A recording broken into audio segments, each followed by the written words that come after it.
This may surprise you, but I find the making is actually the tedious bit. I'm far more switched on by designing, you know, creating a new piece that didn't exist before. The actual craftsmanship is just a question of time, and I'm at a time of my life where my time is really precious. I just find the making and the finish is so laborious. I would love to have a robot that does it all, because, you know, the finishes today are dictated by mass-produced cars, by mass-produced furniture, mass-produced guitars, etc., etc. You know, finishing a piece can almost take as long as making. Crazy, isn't it? It just takes time to do it by hand.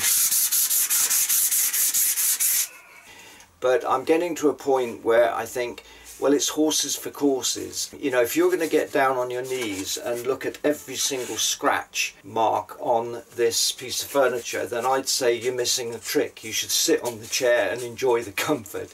Now, I'm not excusing bad craftsmanship, but we live in a time of obsessive, immaculate detail, and often, you know, focusing on technique, although technique's important. I remember John Makepeace saying that the language of furniture is in the expression of the piece. I'm probably not putting this over as well as he would, but I get what he's saying, that it's the expression that counts.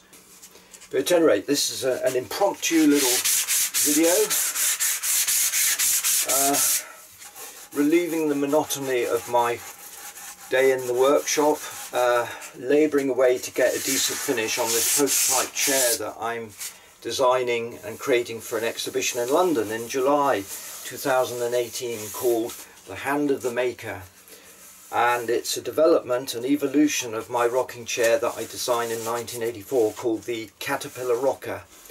And I'm kind of designing this as I go along, using the original concept, but I want to explore plywood. It's such an underrated material.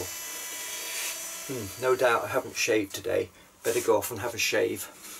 Thanks for watching.